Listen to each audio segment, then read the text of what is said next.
¿Qué tal, muchachos? ¿Cómo están? Ha llegado el momento de hablar de Hades. Sí, vamos a hablar de este señor, lo que significa su rework y por qué algunos números avalan a ciertas estrategias interesantes. Así que sin más, empecemos.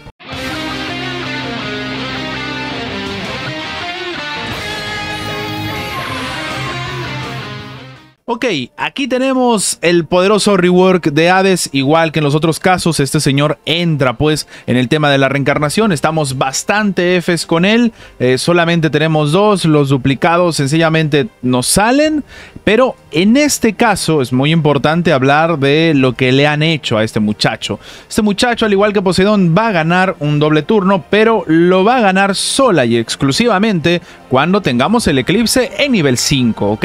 Es muy importante entender esto porque hay gente que piensa que con los reworks y con lo que ya tenían armado pueden sacarle algún tipo de beneficio, cuando la realidad es que sí, pero sí se cumplen algún tipo de condiciones en el tema de los armados. Bien. Ahora, vamos a explicar algunas cosas. Cuando Hades lanza el gran eclipse, en la ronda 2 se va a activar, es decir, solamente va a demorar un turno en activarse el gran eclipse. Además de eso, una vez se activa, Hades va a tener doble turno, lo que le permite meter un básico y luego un contrato, dándole supervivencia, o por qué no, de repente meter un doble eclipse. El problema del eclipse es que se queda muy por detrás en los daños. Sí, le da más supervivencia a Hades porque puede robar esa cantidad de vida. Recordemos que la ejecución del ataque, una vez se activa el gran eclipse, precisamente hace eso, te hace curarte un 100% de ese daño, pero poco más, no es un daño muy alto. Y en este caso vamos a entender algunas cosas que, como dije al inicio, son relevantes según algunos datos. En este caso, lo que les recomiendo es entender el tema de su gran eclipse con una sinergia bastante curiosa, y es precisamente por su señora, Perséfone.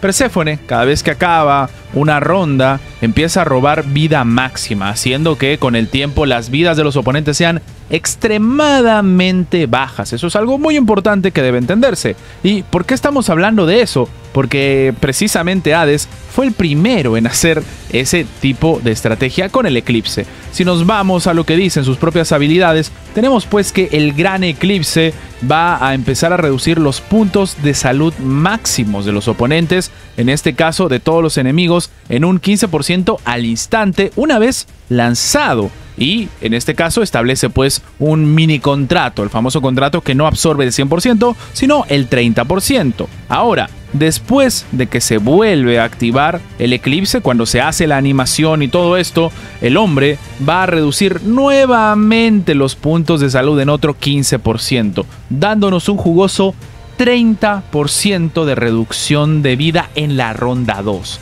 Claro, en el papel uno diría, oye, todo muy bonito y soca, pero aquí hay un tema, y es que realmente no es algo tan relevante.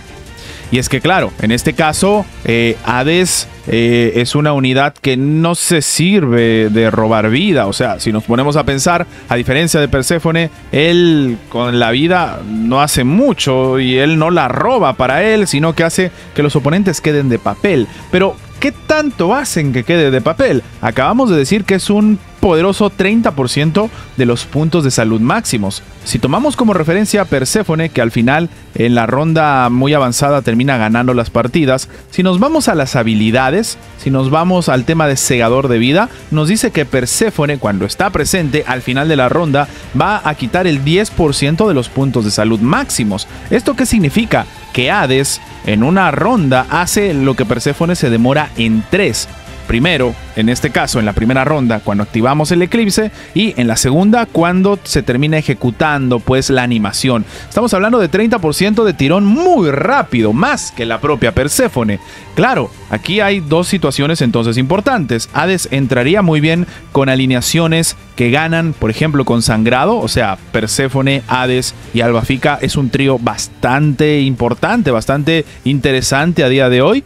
Y segundo, hay muchas unidades que se basan en la vida para hacer cosas relevantes, empezando por el Toro y terminando por Manigoldo. Entonces, si muy rápido les robamos mucha vida, vamos a tener un resultado en el cual Manigoldo no va a hacer mucho daño, el Toro ya no va a doler tanto con los contraataques, y esto es algo bastante curioso. Además, como dato adicional, tomando en cuenta la cantidad de vida que precisamente Hades está empezando a quitar, aquí hay algo muy importante, y es que este es un Hades que ya no es un atacante. No es como en el pasado, que Hades lanzaba eclipses que daban miedo y mataba o one-shoteaba una unidad y se curaba toda su vida. Ya no es así.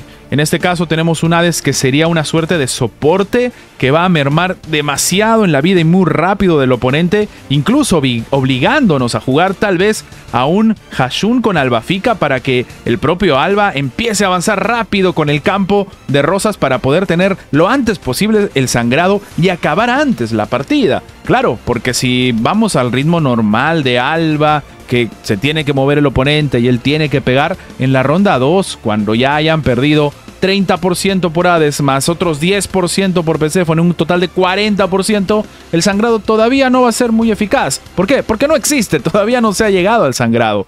Entonces, claro, estamos en una situación en la cual sí hay formas de hacer mucho daño en el tiempo, pero estaríamos básicamente dirigiéndonos a una estrategia del famoso robo de vida. El robo de vida, pero no del clásico, sino el robo de vida máxima. Además, si a alguien le sirve esta tech oculta entre la hoja, por así decirlo, recuerden, ya les he explicado lo que significaba Alba con el tema de qué subatributos debemos buscar. Tenemos un video al respecto, sobre todo explicando por qué el ataque físico es lo más importante y por qué incluso Alba llega a reventar a las unidades de los oponentes one-shoteándolas cuando es su turno, a pesar de que en la teoría no debería ser así. O sea, de hecho el propio robo o el propio daño que hace el sangrado te dice que tiene un tope de los puntos de salud, pero ahí explicamos el por qué da igual con Alba siempre y cuando esté con Perséfone. El mismo principio se va a aplicar para Hades, pero claro, dados a este punto y con un Hades que se va a encargar de robar vida, entonces tenemos que hablar de los armados.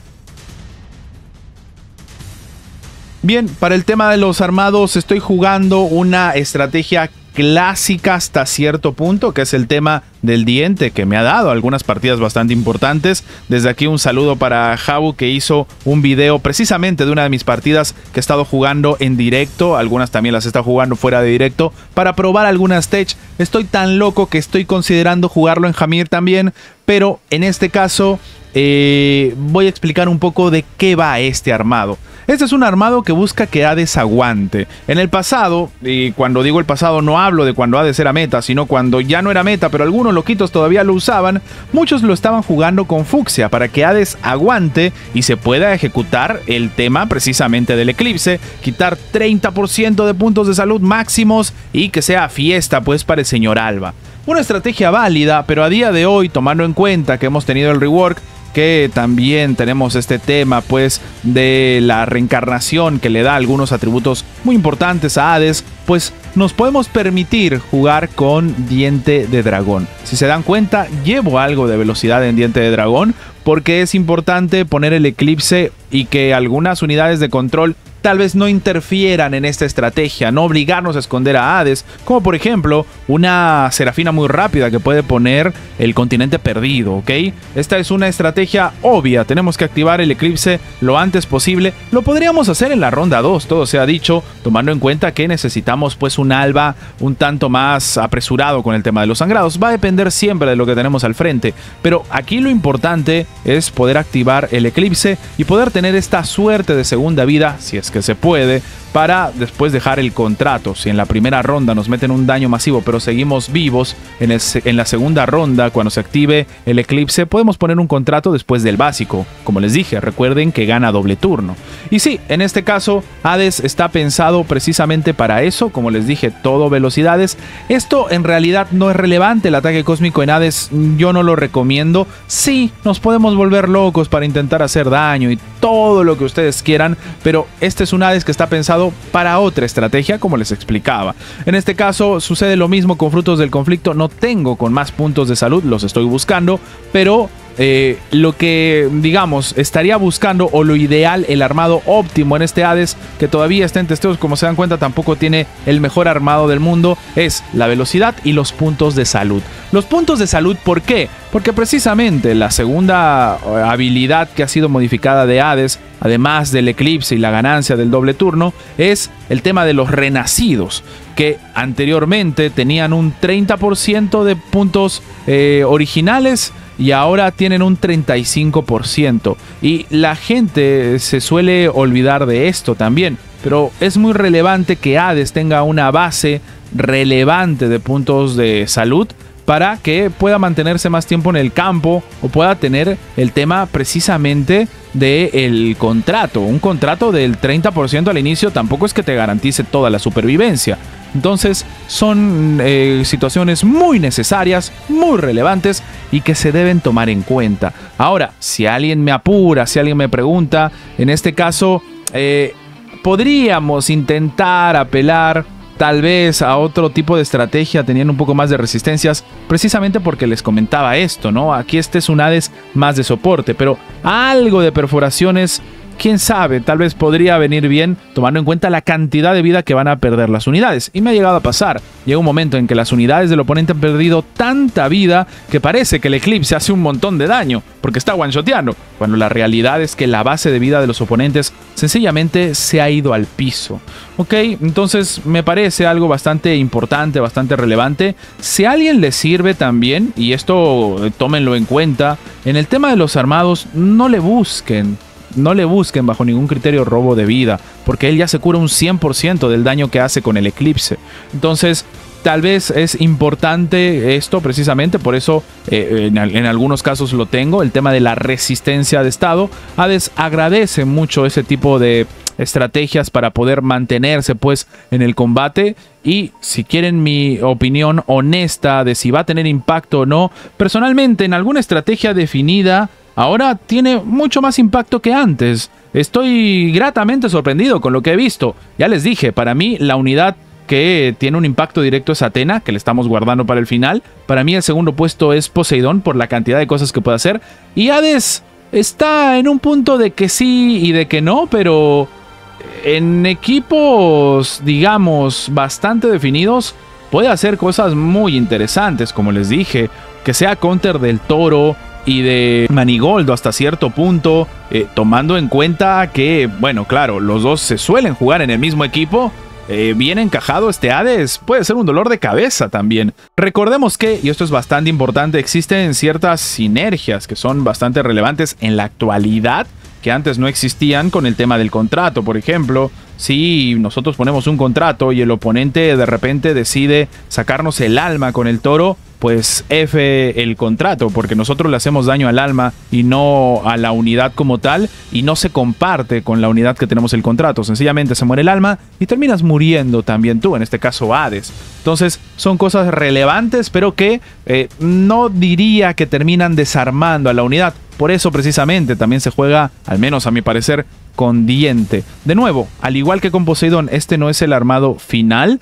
Estoy jugando muchas partidas, por ahí puedo grabar algunas y enseñarlas, aunque es probable que me demore porque, de nuevo, a pesar de que, como les digo, lo estoy jugando por diversión, etcétera, etcétera, etcétera, también es verdad que estoy a puertas de probarlo en Hamir. Entonces no creo que sea buena idea subir videos de cómo lo juego para que esto lo estudien precisamente para el Hamir. Sí, puede ser que me vaya el día 1, me da igual, pero al menos que no le sea tan fácil al oponente. Entonces, esto es lo que yo les podría recomendar con Hades. Es una unidad que a mí personalmente me ha sorprendido, pensaba que no, pero siempre sí. Pero de nuevo, es una unidad que necesita sobrevivir para poder ejecutar su propia estrategia. Y a veces el contrato bien plantado te puede ganar partidas. De nuevo, como dije en los anteriores videos, sobre todo en el de Poseidón, estoy bastante digamos, feliz o satisfecho con que se le haya metido mano precisamente a los dioses primigenios, por así decirlo, para que tengan todavía más peso en el meta.